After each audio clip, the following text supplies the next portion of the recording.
ওম শান্তি। ওম শান্তি।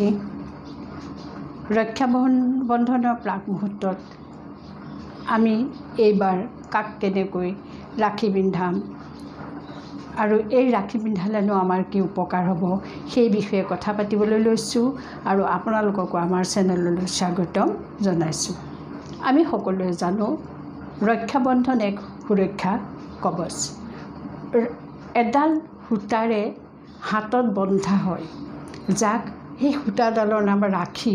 ৰাখী শব্দটোৰ অৰ্থ হৈছে ৰাখী, যি ৰক্ষা কৰে সি হ'ল ৰাখী। মহাভাৰতৰ যুদ্ধত আমি শুনিবলৈ পাইছোঁ, শ্ৰীকৃষ্ণই শিশুপালক বধ কৰোঁতে শ্ৰীকৃষ্ণৰ হাতত আঙুলিত অলপ আঘাত লাগিছিল আৰু তাৰ পৰা তেজ ওলাইছিল। তেতিয়া দ্ৰৌপদীয়ে নিজৰ শাৰীৰ আঁচল ছিঙি ফালি লৈ সেই শাৰীৰ আঁচলেৰে শ্ৰীকৃষ্ণৰ হাতত বান্ধিছিল আৰু তেজ ৰৈছিল। তেতিয়া শ্ৰীকৃষ্ণই প্ৰতিজ্ঞা কৰিছিল দ্ৰৌপদীৰ যিকোনো বিপদৰ সময়ত তেওঁ সুৰক্ষা প্ৰদান কৰিব।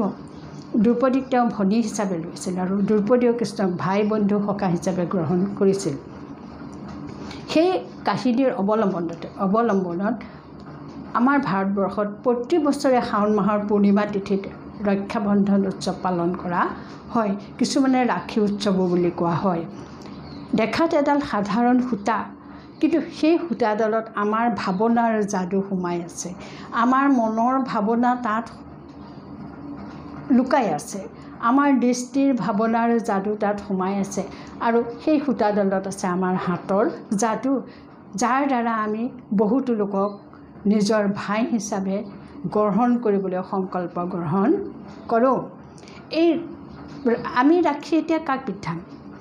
আমি ভাবিছোঁ এইবাৰ প্ৰথম ৰাখীডাল আমি পৰমাত্মা বা ভগৱানকে পিন্ধাম, কাৰণ ভগৱানৰ সংস্কাৰখিনি আমাৰ মনলৈ আহিব, আমাৰ আত্মালৈ আহিব আৰু আমি পিন্ধাম ভগৱানক অমৃত বেলা বা ব্ৰহ্ম মুহূৰ্তত, যি সময় ঈশ্বৰ উপাসনাৰ সময়। সেই সময়ত ভগৱান ভোলানাথ হৈ থাকে।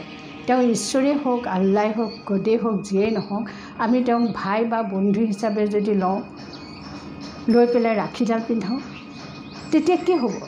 কিয় আমি তেওঁকহে পিন্ধালোঁ, বাকীবিলাকক নিপিন্ধালোঁ কিয়? আমি জানো এই পৃথিৱীত আমি অসংখ্য লোকক লগ পাইছোঁ, সকলোৰে পৰা আমি মৰম স্নেহ পাইছোঁ, কিন্তু সেই মৰম স্নেহবোৰত আছে স্বাৰ্থ, নিস্বাৰ্থ আমি কাকোৱেই পোৱা নাই, কিন্তু ভগৱান হ'ল নিস্বাৰ্থ। তাৰোপৰি তেওঁ বিশ্ব নিয়ন্তা, গোটেই বিশ্বখন তেওঁৰ সৃষ্টি। ভগৱানে শ্ৰীমদ ভগৱত গীতা গ্ৰন্থত আমাক কৈছে যে যেতিয়া ধৰ্মৰ গ্লানি অধৰ্মৰ উদ্ভৱ হয়, তেতিয়া সাধুসকলক ৰক্ষা কৰি দুৰ্যোধন নাশৰ নিমিত্তে যুগে যুগে তেওঁ পৃথিৱীত অৱতাৰ গ্ৰহণ কৰে। আৰু এতিয়া আমি দেখিছোঁ, এতিয়া পৃথিৱীত ধৰ্মৰ সম্পূৰ্ণ গ্লানিৰ তুংগত উঠিছে। এই সময়ত আমাৰ সৰ্বশক্তিমানৰ সহায়ৰ আৱশ্যক হৈছে। আনে নোৱাৰা কামবোৰ তেওঁ আমাক কৰি দিব পাৰে। এতিয়া বিশ্বত ভাইৰাছৰ আধিপত্য, সেই বীজাণুৱে কোনো আইন কানুন নামানে, কাৰো কথা নুশুনে। আমি সকলো ভগৱানকে আমাৰ মনৰ ভাৱনাবোৰ যদি তেওঁকে অৰ্পণ কৰি দিওঁ, আমাক ৰক্ষা তেওঁ নিশ্চয় কৰিব। আমি প্ৰথম ৰাখীডাল সেইকাৰণে আজি এইবাৰ ভগৱানক পিন্ধাওঁ বুলি ভাবিছোঁ। অমৃতবেলা আমি যেতিয়া তেওঁৰ লগত যোগযুক্ত হওঁ, তেওঁৰ ৰূপ চিন্তন আমি মনলৈ আহোঁ, তেতিয়া মনৰ কথাবোৰ আনক নকওঁ, কিন্তু আনে একো নাজানে, কিন্তু ভগৱানক ক'ম। কিন্তু কোৱাৰ আগতে আমি কি কৰিম? আমি আমাৰ নিজৰ ৰূপৰ চিন্তন কৰিলোঁ, আমি কেনেকুৱা, আমাৰ ৰূপ কেনেকুৱা আৰু তেওঁৰ ৰূপ কেনেকুৱা। তেওঁৰ ৰূপটো আমাৰ লগত একে হ'লেহে তেওঁ আমাৰ পিতা হ'ব। গতিকে আমাৰ ৰূপ যিহেতু আমি নিৰাকাৰ, আত্মা নিৰাকাৰ, শৰীৰৰ পৰা আত্মা বেলেগ, আমি এক নিৰাকাৰ ৰূপত, পোহৰ ৰূপত আমাক নিজক কল্পনা কৰিলোঁ আৰু ভগৱানো নিৰাকাৰ আৰু তেওঁ নিৰাকাৰ ৰূপৰ লগত আমাৰ নিৰাকাৰ ৰূপ আমি সংযোগ কৰিলোঁ, তেওঁৰ ৰূপচিন্তন আমি কৰিলোঁ। এতিয়া আমি আমাৰ নিজৰ স্বৰূপ কি, মইনো কেনেকুৱা, মই নিৰাকাৰ হয়, ৰূপটো নিৰাকাৰ, কিন্তু মোৰ স্বৰূপ কি, স্বভাৱ চৰিত্ৰ। মই হ'লোঁ এক শক্তিশালী আত্মা। মই এনে সংকল্প মোৰ মনলৈ আনিলোঁ আৰু মই শক্তিশালী আত্মাজনে সৰ্বশক্তিমান ভগৱানৰ লগত মোৰ মনটো লগাই ল'লোঁ, স্বতঃস্ফূৰ্তভাৱে যোগ লাগি গ'ল। তাৰ কাৰণে মোৰ একো চিন্তা কৰিব লগাই নাই, কাৰণ মই তেওঁৰ লগত মিলি গ'লোঁ। মিলি গৈ তেওঁৰ মন মোৰ মনৰ লগত সংযোগ কৰাত ইমান সহজ উপায় হৈ গ'ল যে যোগ ইমান সহজে লাগি গ'ল, যাক আমি সহজ যোগ বুলি ক'ব পাৰোঁ। মই মনত ভাবিব লাগিব, মোৰ ভাৱনা ল'ব লাগিব। এই গোটেই বিশ্ব ব্ৰহ্মাণ্ডখন সৃষ্টি হ'ল ভগৱানৰ। এই সংসাৰখনো তেওঁৱে সৃষ্টি কৰিছে, আমাকো তেওঁৱে সৃষ্টি কৰিছে, সংসাৰখন তেওঁৱে আমাক দিছে। আমি এনেদৰে তেওঁক কল্পনা কৰি, তেওঁক ভাবি, তেওঁৰ লগত সম্বন্ধ জুৰিলোঁ। আমি তেওঁ সম্বন্ধ জুৰিলোঁ কেনেকৈ? তমেৱ মাতাচ পিতাচ তমেৱ বন্ধুচ সখাচ তমেৱ। তুমি মোৰ মাতা পিতা বন্ধু সখা সকলো। আমি এজনৰ লগত গোটেই সম্পৰ্কখিনি জুৰি ল'লোঁ। আমি এই পৃথিৱীত বিভিন্ন লোকৰ লগত বিভিন্ন সম্পৰ্ক ধৰিলোঁ। আমাৰ স্বামী বেলেগ, পিতা মাতা বেলেগ, সন্তান বেলেগ বা সম্বন্ধীয় সম্পৰ্কীয় সকলো বেলেগ বেলেগ, কিন্তু আমি এজনকে যদি গোটেইখিনি ল'লোঁ আৰু ল'লোঁ ব্ৰহ্ম মুহূৰ্তত, মই অন্তৰ্মুখী হৈ গ'লোঁ। মই মোৰ আন্তৰিক মনটো তেওঁৰ লগত মিলাই ল'লোঁ। এই সময়ত আৰু মোৰ মনলৈ অন্য কথা কোনো নাহিলে, মোৰ আনৰ কথা নাহিলে, আনে মোৰ বিষয়ে কি কৈছে, কি ভাবিছে, বা ময়ো তেওঁলোকক নাভাবিলোঁ। মই জানো যে অন্তৰ্মুখী সদায় সুখী। গতিকে মই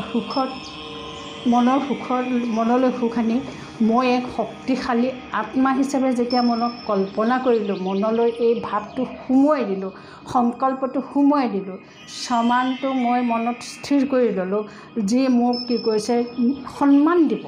কাৰণ মই দুৰ্বল নহয়, মই শক্তিশালী। মোলৈ সন্মান আহিলে আৰু মোক কি কৰিলে? নিৰ্মাণ কৰিলে, শক্তিশালী হিচাপে নিৰ্মাণ কৰিলে। মই যিমান শক্তিশালী বুলি ভাবিছোঁ, ভগৱানৰ লগত যেতিয়া মই মনটো মিলাই দিলোঁ, তেতিয়া মই আৰু শক্তিশালী হৈ গ'লোঁ। মই সুখী, কাৰণ মই অন্তৰ্মুখী সদায় সুখী। মই নিৰ্ভীক, মোৰ লগত ভগৱান আছে। মই ঈশ্বৰীয় মৰ্যাদা ৰক্ষা কৰি নিজৰ সন্মান ৰক্ষা কৰি মই নিৰ্মাণত আগবাঢ়ি গ'লোঁ। ই মোৰ পুৰুষাৰ্থ, ই মোৰ চেষ্টা।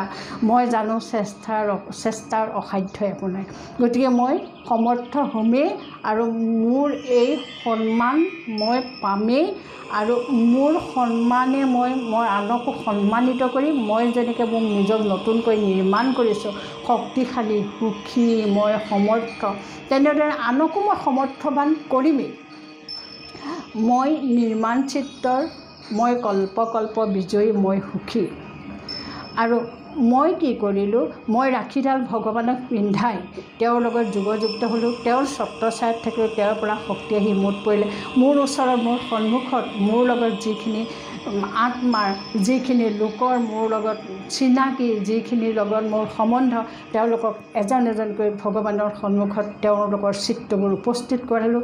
উপস্থিত কৰি কাৰোবাৰ পৰা যদি মই বিপদৰ আশংকা কৰিছোঁ, তেওঁৰ আত্মাটোলৈ মই মন দিলোঁ। মই তেওঁৰ ছবিখন সন্মুখত ল'লোঁ।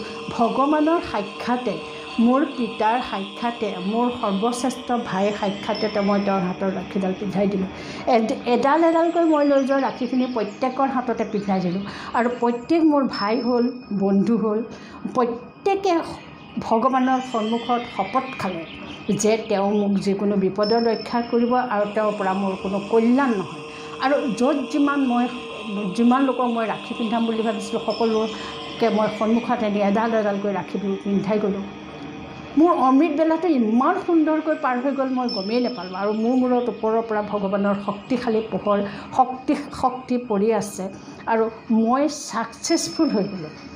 মই জানো মোৰ ক্ষেত্ৰত যি হৈছে ভালৰ কাৰণে হৈছে, আৰু যি হ'ব ভালেই হ'ব। গতিকে মোৰ ব্ৰহ্ম মুহূৰ্তটো সুন্দৰ হৈ পৰিল। এইদৰে মই সুন্দৰ পৰিৱেশৰ মাজত মই এক পবিত্ৰ ভাৱেৰে মোৰ মনটো সম্পূৰ্ণ পবিত্ৰ কৰি লৈ মই যি ৰাখী পিন্ধালোঁ, সেই ৰাখীখিনিয়ে মোৰ মনত সাঁচ বহি গ'ল, আৰু মোৰ ছাবকনচিয়াছ ব্ৰেইনে সেইখিনি গ্ৰহণ কৰি ল'লে, আৰু যাক পিন্ধাইছোঁ তেওঁলোকৰ ছাবকনচিয়াছ ব্ৰেইনে অমৃতবেলাত সেইখিনি ধৰি ল'লে। ৰাতিপুৱা হোৱাৰ লগে লগে পুনৰ সেইখিনি কথা মোৰ মনলৈ আহিল, আৰু মনলৈ অহাৰ পিছত মই দিনত, ৰাখী বন্ধনৰ দিনটো মই এফালৰ পৰা সকলোকে ৰাখী পিন্ধাই গ'লোঁ, কাৰণ অমৃতবেলা ব্ৰহ্মমুহূৰ্তৰ স্মৃতিখিনি মোৰ মনত সজীৱ হৈ আছে আৰু সেইকাৰণে এইবাৰ ৰাখী বন্ধনৰ দিনটো মোৰ খুব সুন্দৰভাৱে পাৰ হৈ যাবলৈ ধৰিছে আৰু এই ৰাখী বন্ধনৰ দিনটো মোৰ কাৰণে গোটেই জীৱনৰ কাৰণে চিৰস্মৰণীয় হৈ ৰ'ল আৰু কল্যাণকাৰী হৈ মোক প্ৰতি মুহূৰ্ততে মোক সহায় সহযোগিতা বা মোৰ প্ৰতি শুভ ভাৱনা সকলোৰে পৰা আনি থাকিল। মই এতিয়া সম্পূৰ্ণ সুখী, মই নিৰ্ভিন্ন, নিশ্চিন্ত আৰু নিৰ্মাণচিত্ত। মই সম্পূৰ্ণ সুৰক্ষিত, মোৰ লগতে আমাৰ পৰিয়ালো সম্পূৰ্ণ সুৰক্ষিত। ধন্যবাদ। ওম শান্তি।